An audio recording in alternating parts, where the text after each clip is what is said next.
Bonjour à toutes et à tous, bienvenue dans ce nouveau numéro du Club Pancho, numéro un peu spécial. On se retrouve un an après la première édition des conclusions hâtives de la saison de l'OGC Nice. Vous aviez particulièrement apprécié ce numéro-là, on avait fait également le bilan l'année dernière. On repart pour ce nouveau numéro des conclusions hâtives, des prédictions sur la saison en cours de l'OGC Nice 2025-2026.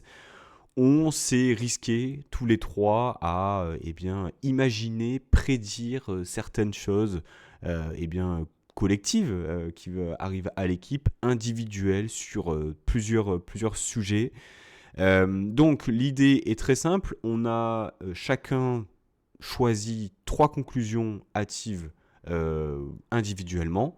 On va les dérouler dans ce numéro, se répartir la parole d'une manière, on va dire, équitable. Et puis, n'hésitez pas à nous dire ce que vous en avez pensé. N'hésitez pas à nous dire qui est le plus,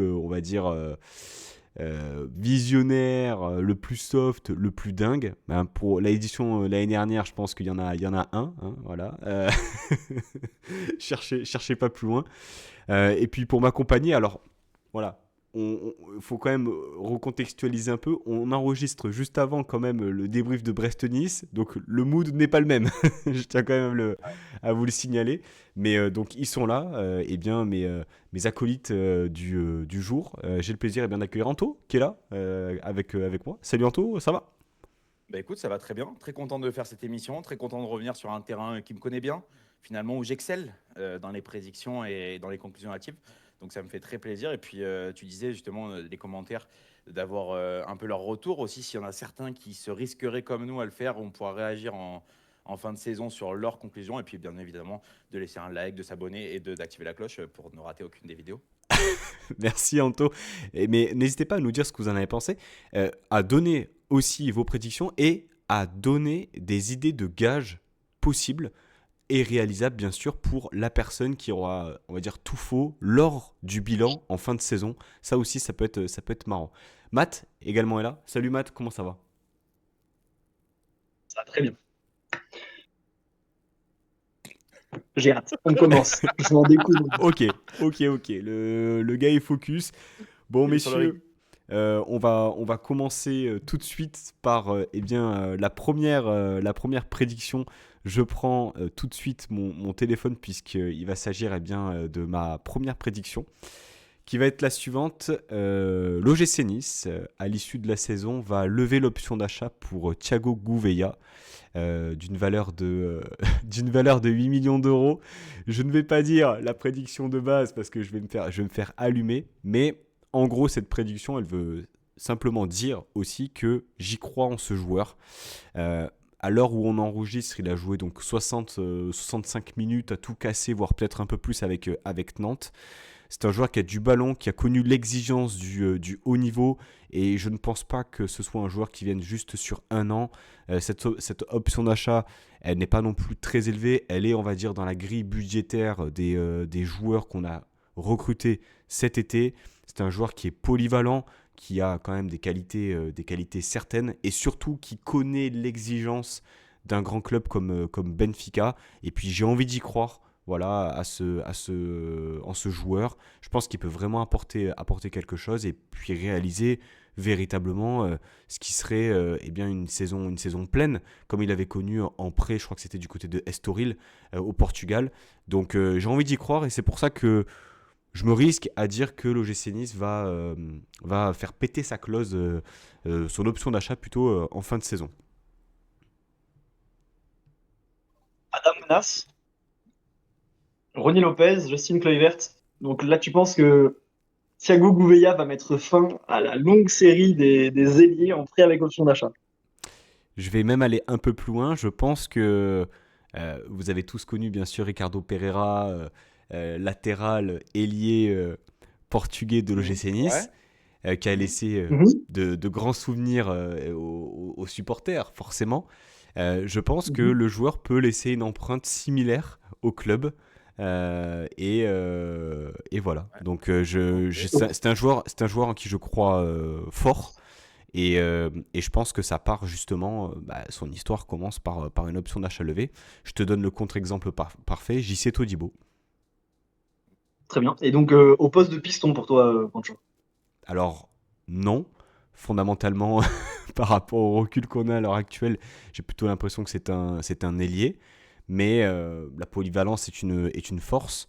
Et je pense qu'à l'heure actuelle où on enregistre l'émission, donc on est le 21 septembre, il n'est pas à 100%. Et forcément, sur le domaine défensif qui n'est pas son fort, on a senti, on va dire, certaines limites. Mais oui, principalement ailier, mais ça ne me choquerait pas de le voir également piston. Pour le coup, tu vois, pour réagir à. Alors, je parlerai pas de Ricardo Pereira. Moi personnellement, je suis un mec serein dans les prédictions, donc je vais pas aller aussi loin. Mais par contre, l'option d'achat, je trouve ça plutôt intéressant. En plus, c'est un joueur qui peut jouer plusieurs postes et peut s'adapter à plusieurs styles de coaching. Donc, même en changement de coach, tu n'as pas un joueur qui est spécifique dans un système. Donc, c'est plutôt intéressant comme prédiction. Matt, du coup, tu as donné ton avis. Toi, tu mets en doute la modalité contractuelle. Ouais, un peu. Ah, la longue histoire d'amour entre le GC Nice et les options d'achat, je crois que de toute ma vie, j'ai dû voir donc Esseric et Jean-Claire Todibo. Paul Je Bass, sais pas s'il y a eu une... C'est une option d'achat, Paul Bess? il me semble. Ouais, vas-y, peut-être 3 en 30 ans. Donc, à voir, hein, on n'est pas à l'abri d'une bonne surprise avec Thiago Gouveia. En tout cas, au poste de piston gauche, je suis sceptique. Mais il y a plein de lacunes dans cette équipe, donc pourquoi pas. On va parler d'un autre ailier, Matt. Ouais, ouais. Un autre ailier dans lequel, par contre, lui, je crois que c'est la solution pour que l'OGC Nice réalise une bonne saison. Donc, je pense que ma conclusion hâtive, elle est difficile à tourner. Au début, j'étais parti sur euh, l'OGC Nice fera une aussi bonne saison que ce que Mohamed Ali Chaud performera. Et en fait, c'est plus que ça. Mohamed Ali Chaud est la solution à tous les problèmes de l'OGC Nice. Et c'est ça ma conclusion hâtive. Parce qu'en fait, j'ai regardé un peu de football ces derniers temps. Et donc j'ai vu une équipe intégralement composée de droitiers à l'OGC Nice, avec des ailiers droits, droitiers qui rentrent intérieur. C'est un non-sens footballistique. Et je me dis qu'un mec avec les qualités de vitesse, de percussion d'un Mohamed Ali Chaud, sur l'aile droite de l'OGC Nice, qui est le poste auquel il a fait ses meilleures prestations d'ailleurs avec nous, je ne vais pas dire qu'il nous fera oublier Van Guessant, rien à voir. Mais il va permettre à cette équipe d'aller explorer son potentiel et je pense de vivre ses meilleurs moments cette saison. Anto. Donc grosse saison, je pense qu'il va se tâter. Alors, je vais peut-être 15-15. pas m'emballer sur un ouais, ou 15-15 pour les plus fous d'entre nous. Loin de là. Je pense que ça va être une saison convenable. Je m'attends à allez, si c'est un 7-5 sa saison, c'est très bien. Mais par contre, je pense que dans le jeu, ça va nous apporter beaucoup de solutions et qu'il va vraiment. Va lui falloir un peu de temps, enfin un peu de patience. Il vient tout juste à ce moment-là de revenir de blessure. On a vu le refaire ses premières minutes contre Brest, mais je place de gros espoirs en la saison de Mohamed Ali. C'est pas mal, c'est Peut-être pas la mal. saison de la maturité finalement. C'est vrai que bon, 15-15, je trouve ça un peu abusé. Personnellement, j'aurais jamais dit ça. Mais par contre, c'est vrai que Mohamed Ali Chaud, c'est un joueur qui est très intéressant, auquel on croit. Et puis même au poste de numéro 9 de l'OGC Nice, ça peut être une option aussi. Donc ouais, pourquoi pas. Moi, j'ai envie d'y croire et j'aimerais vraiment que ça se passe en plus. Alors, oui, effectivement, je pense que le fait que son rôle, on va dire, préférentiel soit sur l'aile droite de l'attaque et qu'il soit gaucher offre déjà des options qui sont uniques par rapport aux autres joueurs dans l'effectif. Et puis, parce que mine de rien, c'est un investissement important pour l'OGC Nice il y a tout juste 2 ans et demi. Investir quelque chose comme 11-12 millions d'euros pour un jeune joueur. En fait, on oublie qu'il est quand même super jeune. Maintenant, voilà, footballistiquement, il a des qualités qui sont certaines. Ce qui lui a été reproché l'année dernière, j'ai l'impression de ce qui est ressorti, c'est son investissement. Voilà. Donc, aucun doute sur le fait que footballistiquement, s'il se remet la tête à l'endroit, il apportera vraiment quelque chose d'important. Tu parles quand même de saison de référence. 7-5 en statistique, enfin, pour moi, c'est une bonne saison, mais c'est pas non plus une saison de référence. Pour moi, il va pas briller que par les statistiques. Il brillera aussi par tous les décalages qu'il va créer et je le vois beaucoup être à l'avant-dernière passe. Voilà, créer les décalages, offrir les solutions. Vraiment, on voit un OGC Nice très triste aujourd'hui dans le jeu. Et je pense qu'avec un Mohamed Ali Chaud dans ses rangs, l'équipe aura un tout autre visage.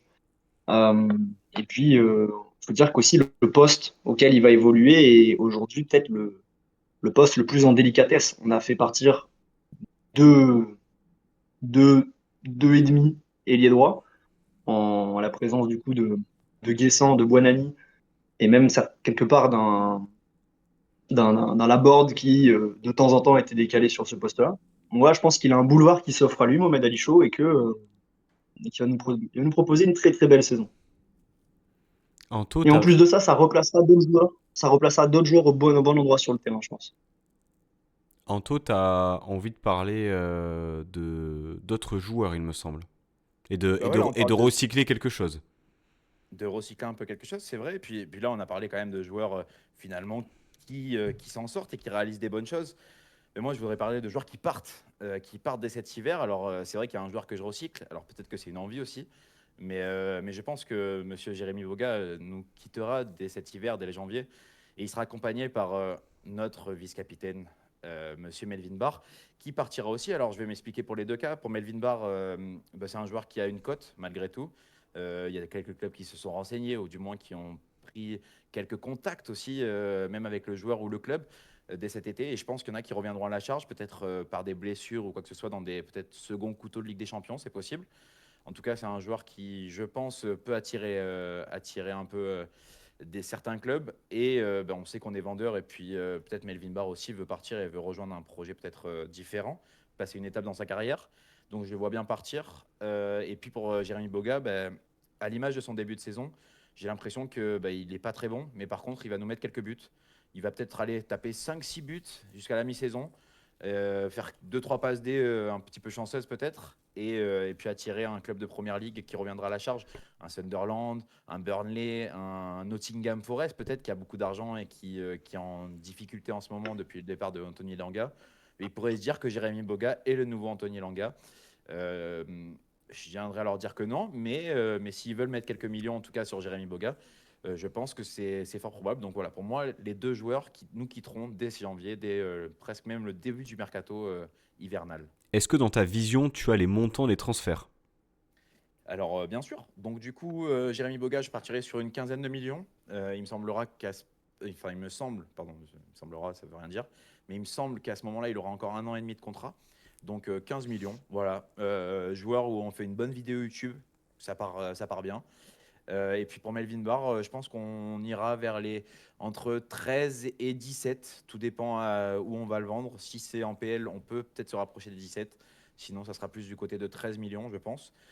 Puisque c'est un joueur, s'il part cet hiver, j'imagine aussi que c'est parce que des prestations auraient été peut-être un peu moins bonnes, un peu plus en difficulté, et que les clubs se baseront sur ce qu'ils ont vu avant et pas sur cette demi-saison.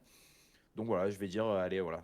13, allez, on va dire 15 et 15. Voilà. Ce serait Plutôt. extrêmement mal vendu pour Melvin Barr. Ouais, mais je pars du principe, bon, on a vu le début de saison, qui pour moi est très compliqué, et admettons que bah, pour le club ça se passe mal. Vous allez voir, j'ai une continuité un peu dans mes conclusions hâtives, donc vous allez comprendre un peu plus tard.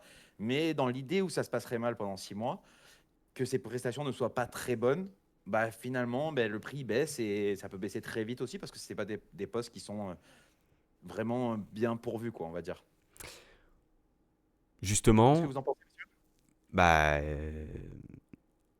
après, bon, on connaît la suite de tes conclusions hâtives, donc quelque part, on n'est pas spécialement étonné par celle-ci. Boga, de toute manière, dans cette optique, on va dire, de valorisation, c'est clair qu'il a tout intérêt à faire ses bonnes performances. Je vois plus un Boga partir en hiver qu'un Bar. Même si on est dans un moment ultra compliqué, je pense qu'il a tout intérêt à faire sa saison. Il lui reste, je crois qu'il est sous contrat jusqu'en 2028, donc il lui resterait encore 2 ans. Voir Melvin Barr quitter le navire en cours de saison me semble quand même assez fou, du moins. Mais après, bien sûr, c'est des joueurs qui ont une certaine valeur et qui peuvent effectivement apporter un peu de trésorerie justement à la balance transfert. J'irai un peu plus loin que toi, Pancho. Euh, je verrais presque l'inverse de ton scénario. C'est moi, du coup, je verrais bien Melvin Barr partir cet hiver, mais pas Jérémy Boga. Je verrais Melvin Barr partir cet hiver parce que à partir peut-être du mois de décembre, quelques rumeurs sur un vrai piston de métier. Et du coup, en fait, la seule solution qu'on a pour tirer des liquidités, c'est Melvin Barr. Et en fait, Melvin Barr est un peu le plan B des liquidités qu'on peut trouver parce que le plan A, malheureusement, hein, qui est Jérémy Boga, sera pas vendable cet hiver pour les mêmes raisons que pour lesquelles on l'a pas vendu l'hiver dernier. C'est-à-dire que c'est le petit pépin physique fin décembre, juste avant les fêtes, Et la canne aussi. qui va ruiner. Comment? La canne aussi. Ouais, il y a ça. Mais moi, vraiment, je vois une petite blessure de Jérémy Boga avant le mercato hivernal, comme l'année dernière, en fait, parce que je pense au final, c'était bien parti pour Anto l'année dernière jusqu'à ce petit grain de sable dans la machine. On a vu la montée en puissance de Diop, etc., etc. Mais voilà, la petite blessure qui fait qu'on n'a pas pu le vendre hivernal. Et je pense qu'il va nous refaire le coup et qu'on va se taper Jérémy Boga jusqu'à la fin de son contrat. On va le payer jusqu'au bout, jusqu'au dernier centime de son contrat. On va le payer juste pour se faire chier, Anto. Eh ben, on est heureux. Hein. Regardez, ça se voit sur mon visage, non? Tu respires la joie. Euh, Les gars, encore 2 ans de attaque attentiste, régalez-vous. 2027, Jérémy Boga, c'est long.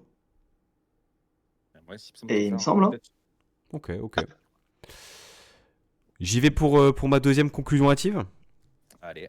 On est un peu dans cette vibe un peu mercato. On aime bien se faire du mal, un peu ressasser ce qu'on a vécu cet été. Euh, Au travers du mercato estival et même au travers du bilan de Florent Maurice, ma conclusion hâtive, bah, elle parle de cette saison, mais elle parlera, je pense, aussi du bilan de Florent Maurice. Là, je m'avance peut-être à 3-4 ans, on ne sait pas exactement. On sera sur le pire directeur sportif de l'ère Ineos. Voilà. L'année dernière, on parlait du meilleur mercato de l'ère Ineos. On se posait la question. Pourquoi Parce que pour l'instant, il y a eu 2 mercatos estivaux, il y a eu un mercato hivernal. Je ne vois pas de recrues apportant des garanties certaines dans cet effectif. Je vois effectivement de belles ventes. Effectivement, le gym n'a jamais aussi bien vendu ses joueurs, mais des joueurs achetés qui, pour l'instant, sont très régulièrement blessés et n'apportent que trop peu de garanties, je trouve, sportives, du moins ne prennent pas l'épaisseur voulue par le projet. Donc, dans quelques années, on se posera la question, mais en tout cas, ça me fait mal de le dire, hein, parce que j'ai rien de personnel contre Florent Maurice, mais il n'est pas impossible qu'on se dise que finalement Ghisolfi. Non, je sais pas. Non, ça peut pas être pire que Ghisolfi. Le move Mofi, en fait, j'ai entendu me rendre compte. Mais Florent Maurice sera peut-être dans la charrette des directeurs sportifs où on se dira, aïe, il avait le CV, mais ça a été quand même très compliqué chez nous. Parce que quand même, t'oublies Dave Braceford. De merde. Peut-on réellement parler de directeur sportif? Bah, c'est lui qui gère pendant 1 an et notamment. Il n'avait pas la mercato, casquette. Et même Yann Moody n'avait pas la Yann casquette Moody, peu directeur. importe, mais la casquette. t'es obligé de prendre en compte.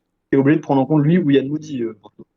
Bah, alors, est-ce que vraiment. Ouais, enfin, c'est difficile de Mhm. prendre en compte cet été 2022. Mais oui, alors, si on prend en compte tous les mercatos, ça sera le pire all-time, puisque aujourd'hui encore, tu le payes, en fait, ce mercato. Ouais, c'est compliqué. Et ben, Hmm.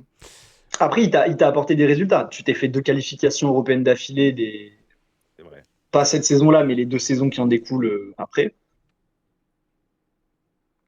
Qui ça? On a beaucoup dépensé. Ben, c'est quoi, c'est 2020, c'est l'été 2022, c'est ça, Yann Moody et Del Bresford. Oui. Ouais. 2024-2025, tu qualifies 2 fois de suite. Il y a une grande partie de l'effectif qui est encore hérité de ce mercato-là, notamment Laborde, hein, qui est ton fer de lance sur la période, et tu fais 2 qualifications européennes d'affilée. Oui, mais tu exploses ta masse salariale avec des salaires en fait qui ne correspondaient plus. Voilà, non, mais oui, non, mais là, là, je te fais une passe D. Je te fais une passe D, je le sais. Mais en tout cas, pour préciser, parce que je sens que là, vous m'avez eu avec l'été 2022, je vous en remercie pas. Mais c'est plus, on va dire, l'attente qu'on va avoir par rapport au directeur sportif et la politique sportive qui est menée à l'OGC Nice depuis son arrivée chez nous, où aujourd'hui, 21 septembre, je me pose des questions sur les recrues, sur les garanties apportées, et je me questionne, voilà, dans quelques années, où sera Florian Maurice dans la liste des directeurs sportifs. Est-ce qu'il fera partie justement, est-ce qu'il sera à la tête d'une direction sportive qui aura voilà, fait une épopée ou gagné un trophée, sait-on jamais, ou est-ce que ce sera un mec mid, parce qu'on parle quand même d'un type qui est dans le circuit depuis une quinzaine d'années, qui a fait Lyon, qui a fait Rennes, qui arrive à Nice avec quand même une certaine référence. C'est pas non plus un inconnu, quoi. Et pour l'instant, je reste un peu sur ma faim concernant Florent Maurice. On a vu pour l'instant que c'était pas non plus voilà, Tanguy Ndombele par exemple.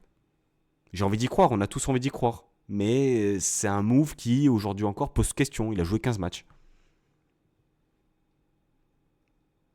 Votre avis, les gars? Ben moi, écoute, moi je pense que malgré tout, il paye ceux d'avant. Donc ça, c'est un peu compliqué pour lui. Il paye aussi des problèmes dans le championnat français. Donc je sais pas. Ça sera difficile à juger. C'est difficile de juger à l'instant T. Donc c'est une bonne conclusion finalement. Ouais, je sais pas, toi, Matt, t'en penses quoi, toi, Matt? Mesuré que toi, je suis un peu moins mesuré que toi parce que moi, vous savez, je suis très finance, j'aime bien regarder les comptes de résultats, les dépenses, les bénéfices. Un peu, voilà, quelque part, un peu le fils spirituel de notre nouveau président, Monsieur Bocquet, voilà, un gestionnaire dans l'âme. Et j'ai une conclusion, en fait, diamétralement opposée à celle de Pancho. Moi, je pense que, alors malheureusement, c'est pas une conclusion sur la saison, il va falloir être patient, il va falloir attendre 4, 5 ans, parce qu'on va voir à long terme. Mais je pense qu'on a jugé trop durement l'été 2025 et qu'on le juge encore trop durement, à l'image de Pancho, hein, qui est un peu voilà, qui est cette brebis parmi le troupeau qui suit un peu qui suit un peu la tendance à dire oh là là, les résultats sont mauvais, c'est la catastrophe, le mercato.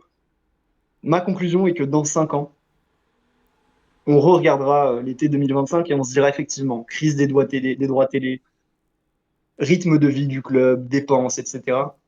Cet été-là, on a pris les bonnes décisions pour assainir le club. Et en fait, on a redonné un cap sain à l'OGC Nice. Malheureusement, il nous en coûte une énième, et vous la sentez venir, une énième saison de transition.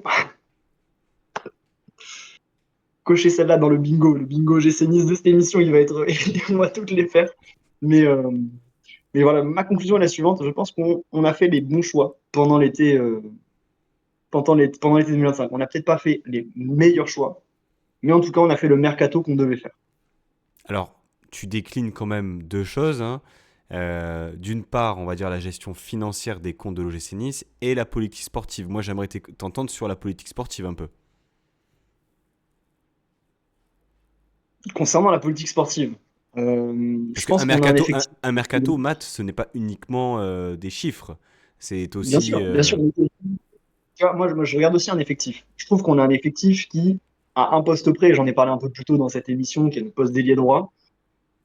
On a un effectif qui est équilibré, on a des doublures partout, on a un mélange plutôt de joueurs expérimentés et de jeunes. On a un effectif qui est plutôt intelligemment construit. On a mis une vraie doublure à Terem Moffi qui, je pense, va le tirer vers le haut, etc. Je pense qu'on a fait les bons choix. Dans l'idée, on a fait les bons choix. On aurait pu faire mieux. Je pense qu'il y a évidemment un sujet sur lequel vous m'attendez, qui est peut-être notre milieu de terrain. Effectivement, voilà, je ne suis pas sûr qu'Abdoul Samed soit la meilleure recrue de l'histoire de l'OCI. Mais je pense quand même qu'on a fait les bons choix et qu'on a bâti on est en train de bâtir un effectif pour l'avenir avec quelques joueurs très intéressants comme Opong, très intéressant. Jumaba sur une saison, même si c'est cata, c'est ce qu'il fallait faire. Il fallait prendre un mec sur une saison, one shot, un pré-sec. Janssen, il va y avoir besoin évidemment d'une saison d'acclimatation, mais le jeune laisse entrevoir de belles promesses. Et puis si je me fie à ta première conclusion hâtive, en fait, on a le nouveau Ricardo Pereira dans l'effectif. Donc, Je vais me faire assassiner sur ça. C'est fou. Pourquoi s'inquiéter? Donc, ma conclusion est que ça va aller le mercato 2025, rassurez-vous. On prend la bonne direction. On prend la bonne direction, monsieur. Bon, ça va. Ce commentaire est sponsorisé par OGC Nice. Il vient de prendre sa petite com là, Matt. Mais en tout cas, c'est sympathique. C'est bien d'avoir vos deux points de vue, tu vois. Moi, je suis assez d'accord aussi un petit peu avec Matt en vrai. Je pense que bah ouais, Suceur. financièrement, c'est ce qu'on devait faire, peut-être un petit peu. Donc ouais, c'est ce qu'il fallait faire. Et puis on a des jeunes joueurs et c'est vrai que du coup, c'est une conclusion hâtive qui peut se déborder sur quelques saisons. Donc vous inquiétez pas, comptez sur moi pour dans 2-3 ans la ressortir et pour leur relancer la guerre entre les deux sur ce qui s'était passé durant cet été. Mais du coup, il y a un truc qui m'a intéressé dans ce que tu viens de dire, Matt. Et c'est vrai que je me suis dit, mais il est pas si fou en fait, ce mec. Attendez, juste je note le timing en deux spi parce que c'est un peu dur. Je suis un mec, je sais pas faire deux trucs en même temps. Mais en fait, tu m'as dit, mais les postes ils sont à peu près doublés. C'est vrai que l'effectif il est cohérent et tout ça. Mais finalement, en fait, c'est la mayonnaise qui prend pas. Ça prend pas l'OGC Nice, la mayonnaise. Et moi, ce que je me dis, bah, c'est quand la mayonnaise elle prend pas, bah, tu changes de chef cuistot. Et moi, ma conclusion hâtive, c'est que Monsieur Francaise partira de l'OGC Nice avant la fin de la saison. Probablement en même temps que Melvin Barr et Jérémy Boga. C'est possible que l'hiver soit difficile à passer pour ces trois jeunes hommes à l'OGC Nice et qu'ils partiront tous les trois ensemble. Mais en tout cas, Francaise aura du mal à passer notamment le mois et demi très compliqué qu'on va vivre prochainement entre la Ligue Europa et tous les gros de Ligue 1. Et Francaise, qui a prolongé récemment, une bonne idée encore du board, ne finira pas la saison de l'OGC Nice 2025-2026 et nous finirons avec un autre coach, messieurs.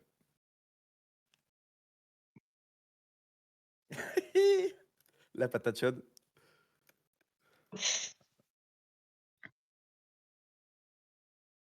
Oh, vous êtes. Personne n'y va. Personne n'y va en fait, Matt. Vous avez peur de parler francaise, hein? Je te donne la parole. Bon, bah écoute, je vais y aller. C'est un Euh, cimetière ce que tu me proposes. non, mais Tu m'envoies. c'est dur. C'est dur. Je n'y crois. Enfin, je n'y crois pas. Je n'y crois pas et je ne le souhaite pas au fond. Je considère il a sa part de responsabilité dans les bons résultats comme dans les mauvais résultats.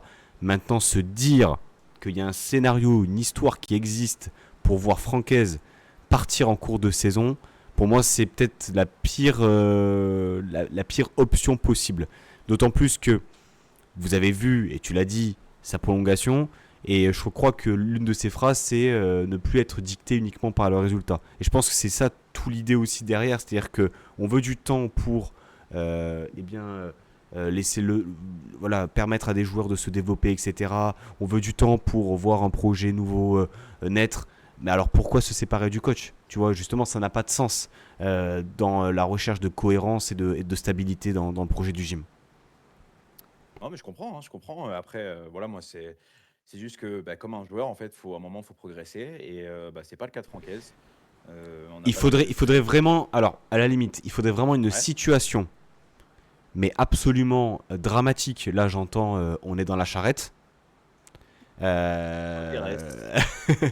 Euh, on est dans la charrette où là vraiment besoin d'un électrochoc, besoin de changer de coach. On sait comment ça se passe de manière générale dans l'industrie du foot à ce moment-là. Voilà, mais du coup, je ne souhaite pas cette situation et je ne souhaite pas ce qui peut en être aussi décidé dans la foulée, quoi. Non, mais je comprends, hein, moi, je comprends le fait que je pense que beaucoup de monde ne sera pas d'accord avec moi et beaucoup de monde n'adhérera pas, que ça soit dans l'idée ou dans ce que je pense.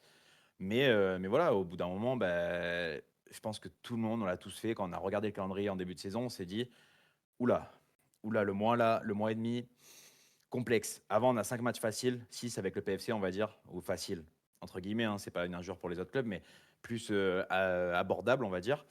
Mais il faudra qu'on prenne des points là. Et je trouve qu'on n'a pas pris beaucoup, moi, sur les matchs abordables. Donc la suite, elle va être très compliquée. On a encore quelques blessés, on a encore des joueurs qui sont pas en forme physiquement et en plein potentiel de leur niveau.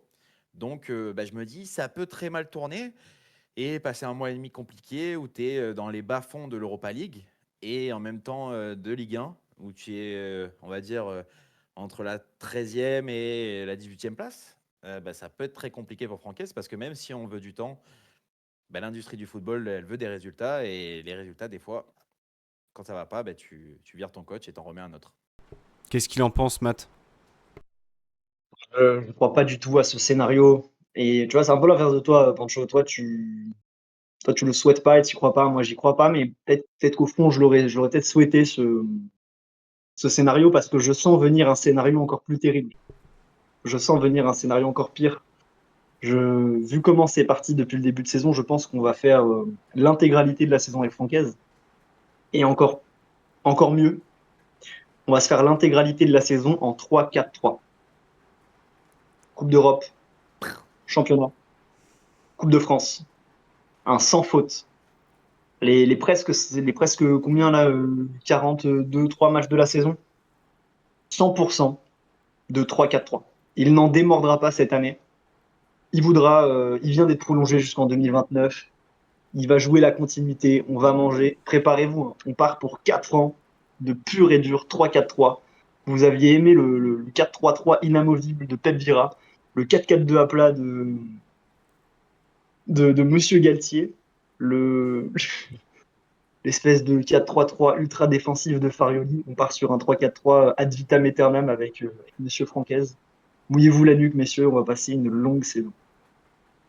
En quoi c'est un problème? Ah, t'as pas l'effectif pour jouer en 3-4-3. Je pense que des fois, il faut savoir avoir plusieurs tenues dans sa garde-robe et savoir peut-être s'adapter à son adversaire.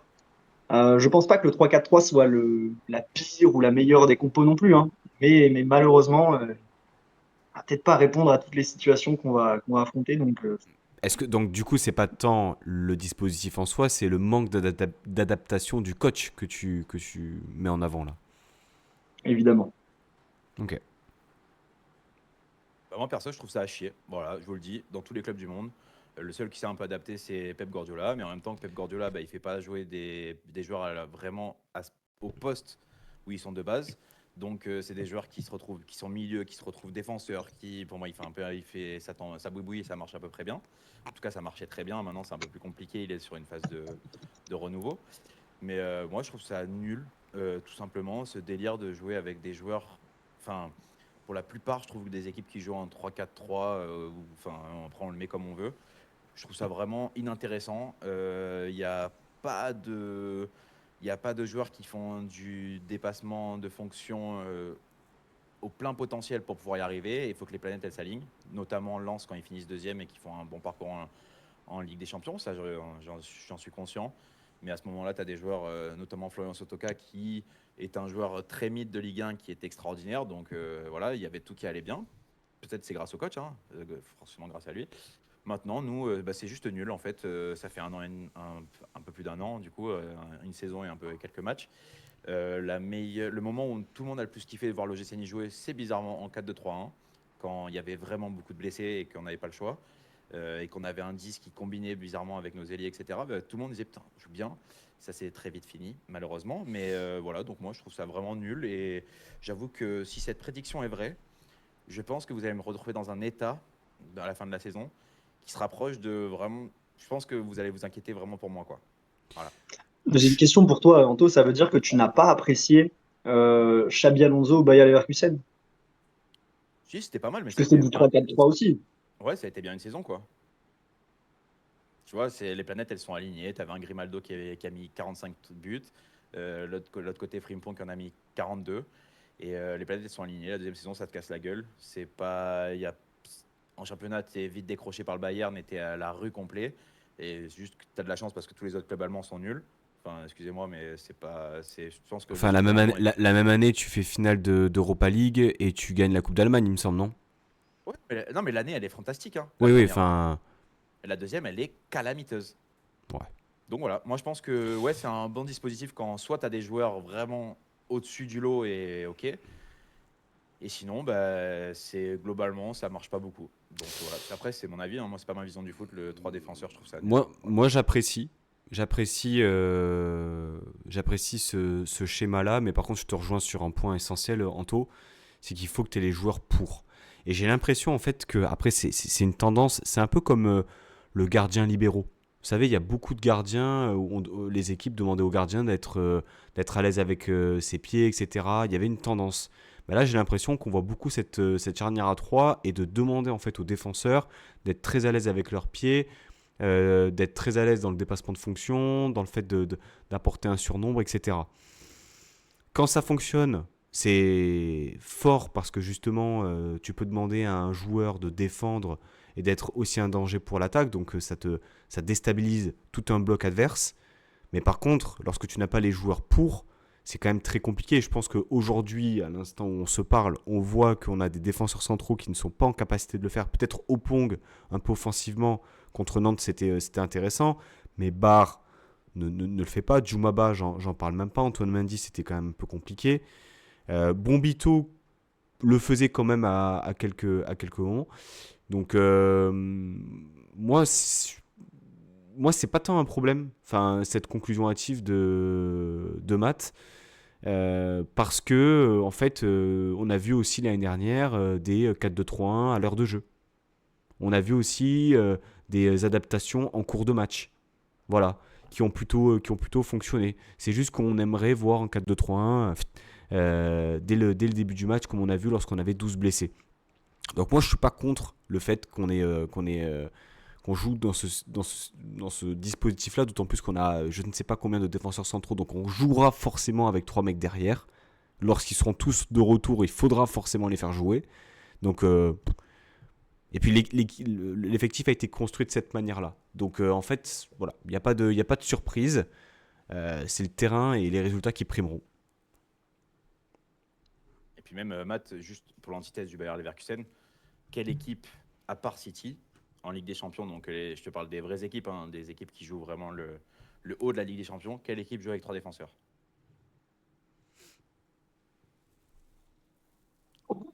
Il y en a Aucune, non, aucune. mais personne Mais, ne le joue et parce je, que c'est trop dur de jouer ça. et je ne défends, je ne défends pas un 3-4-3, moi, je suis pas Non, c'est pas spécialement, un argument. Mais, je suis pas spécialement pour. Je trouve que de temps en temps, il est utile. Je l'ai plébiscité par moment.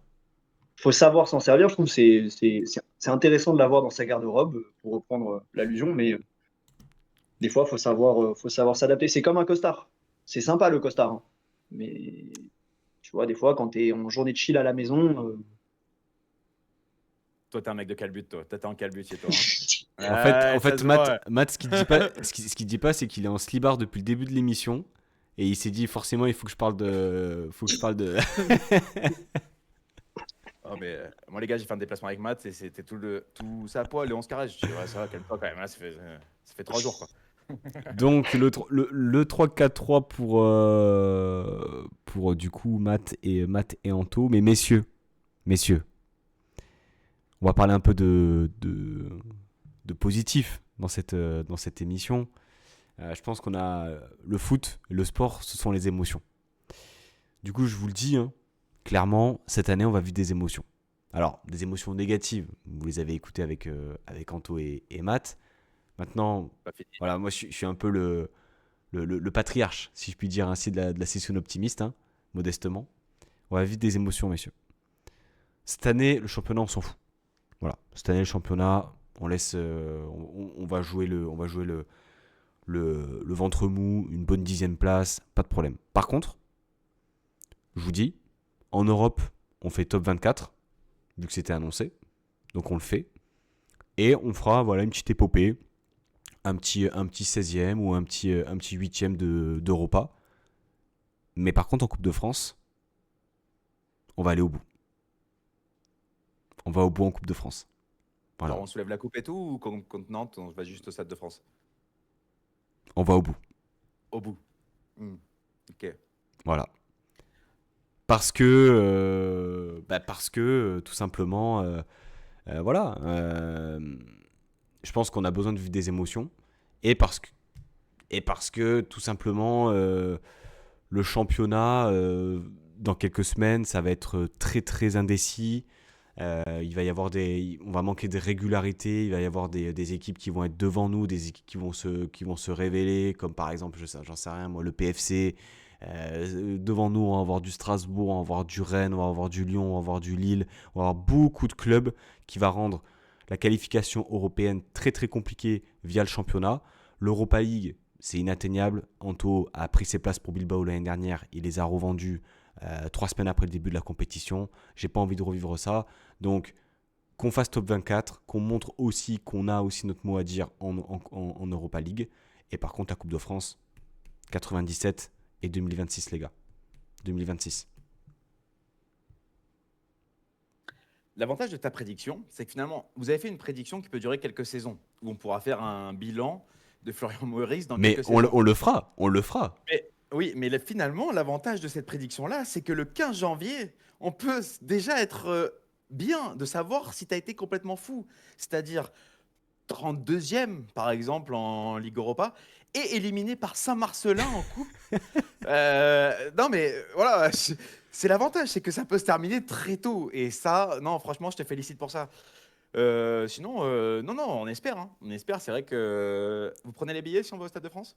Non, si on va, hein, je dis pas que je les ai pris déjà, hein. T'es un grand Non, malade. on prend pas les- Mais bien, si on va au Stade de France, si je prends pas les billets, Ah, C'est non, hors de d'accord. question. c'est hors de Bah, question. Je l'ai déjà fait. Mais C'est vous êtes, hors de alors, question. vous êtes c'est ce sérieux? que- On c'est va ce- au Je foot, l'ai moi, déjà moi, fait deux j'aime bien. fois. on va. Moi, j'aime bien. Alors franchement, Mais moi aussi, je l'ai fait très 2 honnête fois. avec toi. Je vais être très honnête avec toi. Le Stade de France, c'est beaucoup d'émotions négatives, exclusivement négatives. J'ai pas une émotion positive au Stade de France. Pas Après, il y a une. David Guetta bientôt aussi. Même ton concert d'ACDC. Bon, Même pas, même pas. Je n'ai pas fait de concert. Mes seuls souvenirs au Stade de France, c'est 2 finales de l'OGC. C'est une catastrophe. Alors, C'est attendez, excusez-moi. Donc, je vous repose la question, là. Je vous repose la question. L'OGC Nice va en finale de Coupe de France, vous ne prenez pas vos billets. Mais si, moi, j'ai pris Non. Day One, hein. Non, il y a que Matt. Franchement, Matt, j'ai envie de te kicker de te kicker du numéro. Je te le dis. Ah, Ok, tu sais quoi? Mais Pancho. Crois-le ou pas, tu connais mes statistiques en déplacement avec l'OGC Nice. Après, bon, je suis pas non 12 plus. sur 12. Non, c'est 12 sur 12. 12 déplacements, 12 défaites. Est-ce que tu veux vraiment que j'aille au Stade de France? Finalement, ouais. Ah oui. finalement, après que tu m'aies apporté cette statistique-là, bah, je trouve ça pas ça déconnant que tu regardes la finale sur ton Ah, canapé. Finalement. on va être bien à la maison. On va aller Ouais, regarder. Soirée pizza avec madame. je vais même Ouais, vous en tout cas, teaser ce un sera truc. pas en 2026.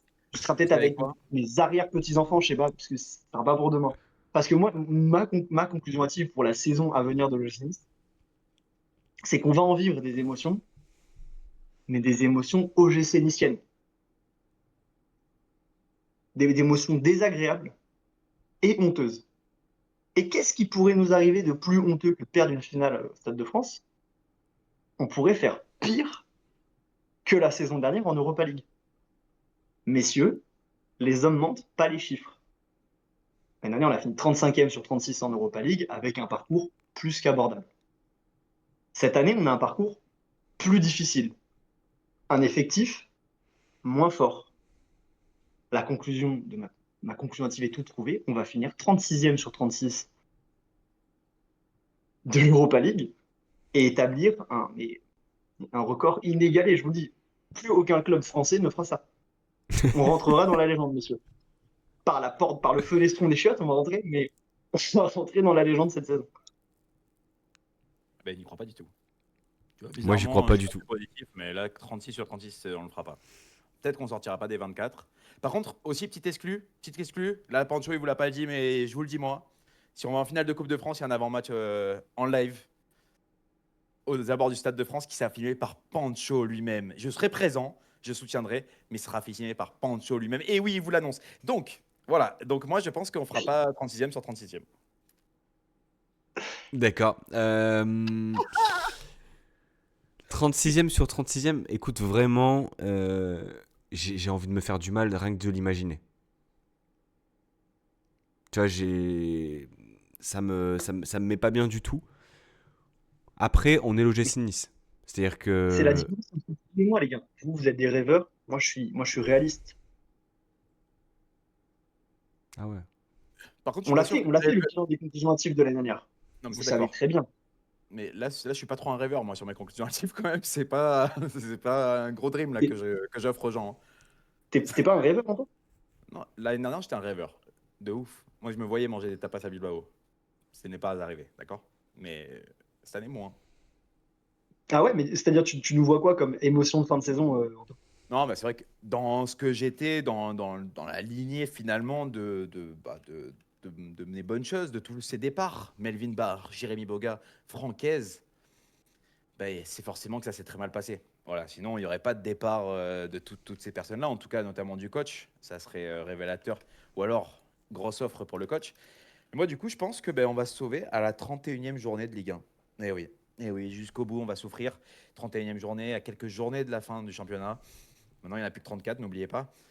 On a un déplacement. On a un déplacement important finalement, et un déplacement qui va nous sauver. C'est un déplacement au Vélodrome. Et oui, les Marseillais vont nous accueillir, nous le couteau entre les dents, en tout cas pour les supporters. Et puis on va sortir un gros match. On va les battre et on sera officiellement sauvé pour la saison 2025-2026. Ça aurait été très difficile. Il aurait fallu un nouveau coach qui inspire une nouvelle dynamique Alors, à ce quel groupe. coach? Eh bien, c'est vrai que Non, mais Pancho lui pose pas la question. Tu vois bien que c'est un rêveur. Là, dans sa tête, déjà, les supporters sont autorisés de déplacement. Et en plus, sur le banc, c'est Cédric Varro. Il est fou, le mec.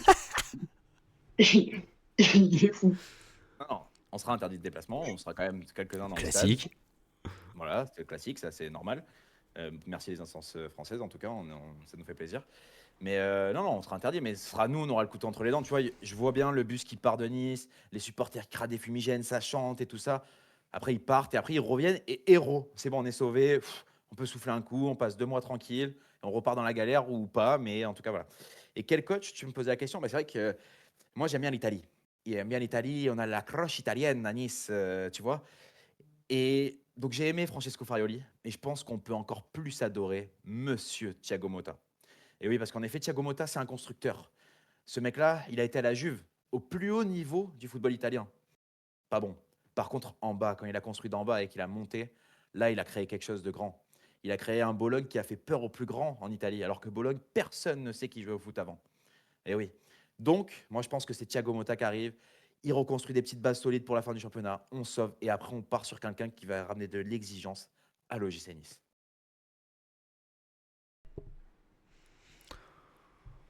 Rêveur ou pas? Je, je reste sans voix. Honnêtement, tu m'aurais proposé ce scénario-là il y a 15 ans. J'aurais signé demain, quoi.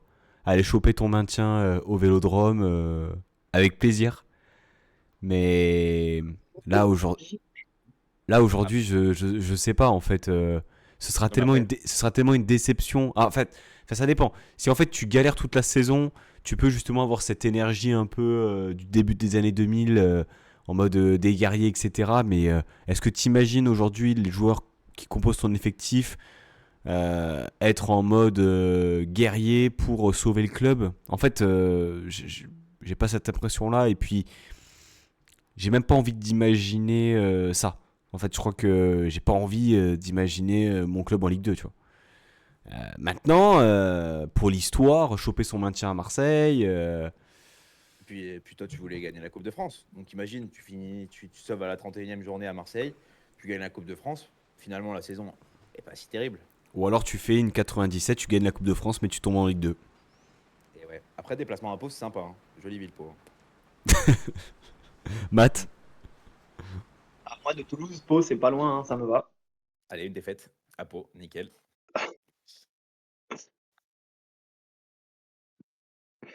Bah, les gars, vous êtes des rêveurs, hein. En tout cas, c'est bien, c'est bien. Vous avez pas appris de l'année dernière. C'est ça qui est fou. C'est la deuxième fois qu'on fait l'émission. Je me suis dit, ils vont arriver plus sages, ils vont avoir appris de leurs erreurs. On l'a fait, l'émission récap. Aucune demi-mesure. Aucune demi-mesure chez vous, les gars. bah, Après, il faut quand même rêver, hein, un minimum. cependant, vous pouvez pas m'enlever que j'ai de la continuité dans mes conclusions hâtives. C'est vrai que je trouve la structure des Non, non, conclusions mais hâtives d'Anto, super bien. non, c'est bossé, hein. 5 minutes, Ouais, ça m'a pris. Mais c'est bossé, hein.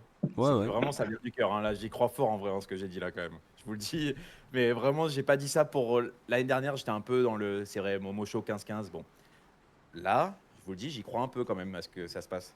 J'ai pas forcément envie, mais j'y crois.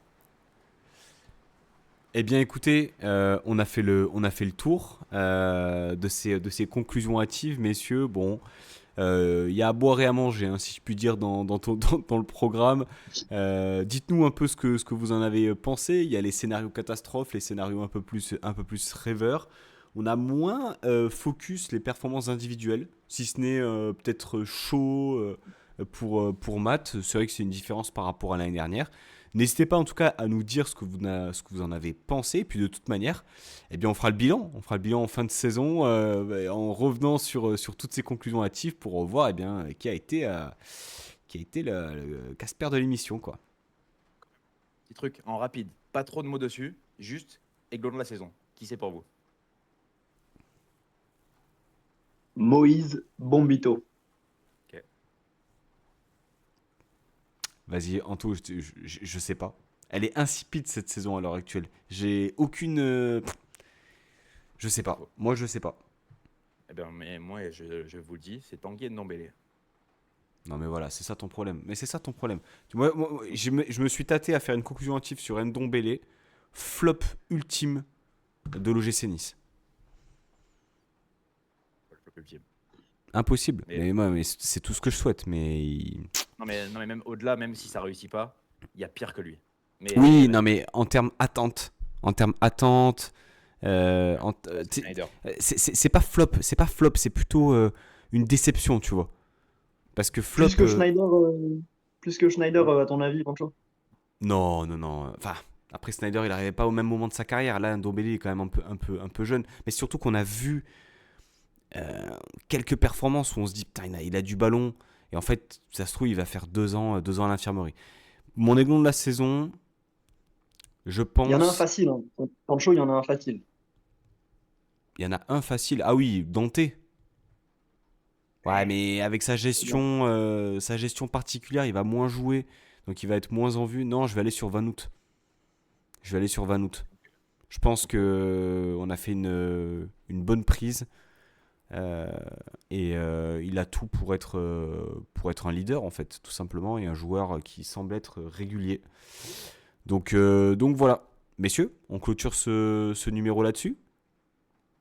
Carrément, Merci c'était encore cool. une fois pour votre présence et puis pour ce numéro. Franchement, on s'est bien régalé, quoi. Comme l'année dernière, j'ai envie de dire, à faire ces conclusions hâtives. On souhaite bien sûr que du positif à l'OGC Nice. On n'est pas là pour envoyer des ondes négatives. On est des supporters et on aime ce club. Mais c'est bien aussi de se tenter, de se risquer à cet exercice.